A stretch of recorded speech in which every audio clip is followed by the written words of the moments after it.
Saya tuh udah pegang banyak banget HP mid-range, tapi baru kali ini saya amazed sama desain bagian belakangnya. Kayak Masya Allah gitu aja. Maksudnya amazed banget gitu.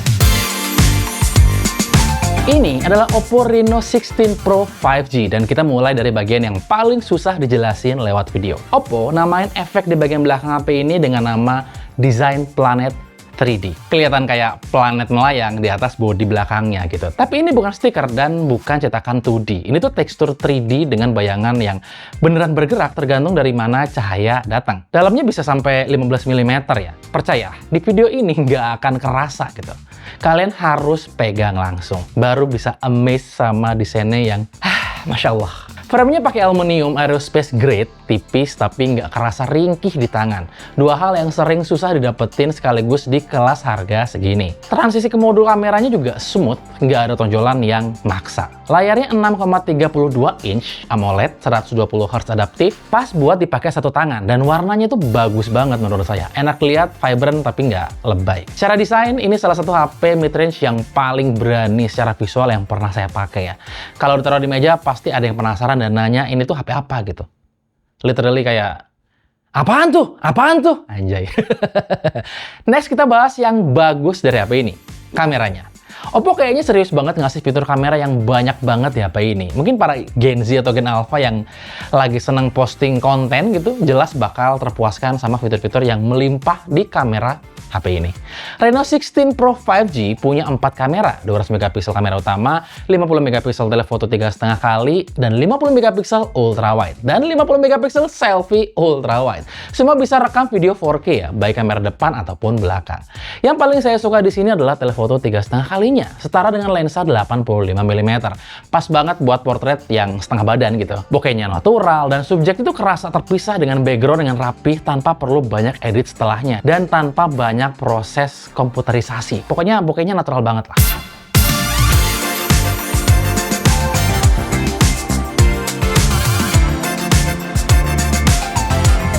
Oppo juga nambahin AI Flash Photography 3.0. Ada 3 mode flash adaptif ya, soft, auto, sama kontras. Soft bagus buat kondisi cafe yang agak warm, kontras buat malam hari dengan latar lampu neon atau kondisi backlit. Hasilnya nggak flat kayak flash biasa ya, subjeknya tetap natural di depan, backgroundnya juga tetap ada karakternya gitu. Terus ada Pop Cam, fitur kamera yang ngasih efek retro langsung dari kamera, tanpa perlu edit tambahan. Ada 9 style, Digicam, Instant Film, Light Leak, sampai macam-macam style ala film klasik. Bisa dipakai di semua kamera dan semua focal length, mulai dari 0,6 kali sampai 10 kali. Buat kalian yang suka estetik film, ini pasti akan sering dipakai sih menurut saya. Buat video, ada 4K Ultra Stable yang bisa koreksi kemiringan sampai 5 derajat. Artinya kalian sambil jalan dan ngerekam, hasilnya tetap mulus tanpa pakai gimbal. Dan Dual View Video 2.0 buat rekam kamera depan dan belakang sekaligus. Ada fitur yang unik dari HP ini, yaitu AI Collage Mix dan AI Pop Out 2.0.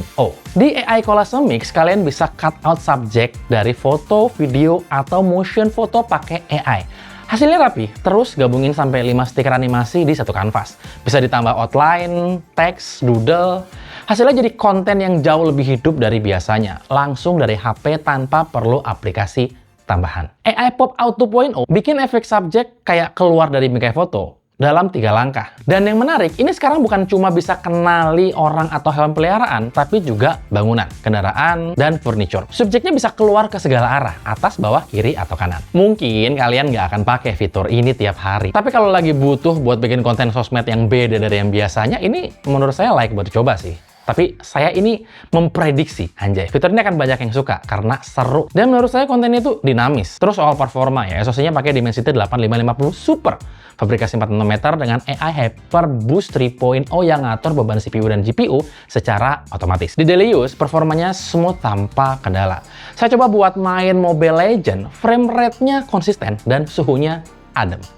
Untuk baterainya berukuran 6700 mAh dengan 80 watt Super VOOC. Baterai gede, cas kenceng, kombinasi yang sangat mematikan menurut saya. Dan ketahanannya komplit, IP66, IP68, IP69, sampai IP69K. Jadi soal durability udah mentok rata kanan lah dia. Fitur AI-nya banyak, yang paling nonjol sih buat saya adalah AI Snap Key ya.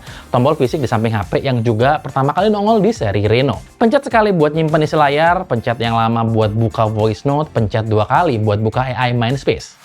Mindspace ini intinya jadi memori personal kalian. Artikel, jadwal, foto, pesan, semua kesimpan dan bisa dicari. Ada juga AI Mind Pilot yang bisa kalian pakai buat nanya ke Google Gemini, Perplexity, atau ChatGPT sekaligus dari satu tempat. Pakai konteks yang udah kesimpan di Mindspace. Fitur yang bakal paling kepake waktu traveling, AI Menu Translation dan AI Bill Manager. Yang satu bisa translate bahasa asing plus konversi rupiah plus ngasih visual makanan sekaligus. Yang satu lagi nyatat semua pengeluaran kita secara otomatis. Simpelnya sih berasa kayak bawa asisten pribadi kemana-mana, tapi yang ini nggak harus bayarin makanannya. Terus ada juga audio sharing. Dua headphone atau TWS dari merek apapun bisa nyambung ke satu HP sekaligus. Dengan volume yang bisa diatur masing-masing secara independen. Unik sih, kepikiran aja yang bikin beginian. Dan terakhir, Oppo Bubble. Aksesoris terpisah berupa layar AMOLED kecil 1,73 inch yang nempel secara magnetik di belakang HP. Fungsinya buat preview kamera belakang secara real time waktu kita selfie pakai kamera belakang dan bisa jadi remote shutter dari jarak 10 meter. Beratnya cuma 27,5 gram. Menurut saya ini unik sih. Sekali lagi ya, ada aja hasil prakarya Oppo ini. Kesimpulannya, menurut saya Oppo Reno 16 Pro 5G ini paket yang lengkap untuk sebuah HP premium mid-range. Apalagi, Oppo juga ngasih janji 5 kali Android Major Update dan 6 tahun security update. Brand mana yang bisa ngasih beginian? Desainnya cakep, bukan gimmick, kamera telefoto 3,5-nya bagus banget buat portrait, baterainya gede dan ngecasnya cepat, dan fitur AI-nya yang ternyata ngebantu banget buat dipakai sehari-hari. Waktu skrip ini saya buat, harga resminya belum nongol, tapi akan saya taruh di deskripsi untuk harganya.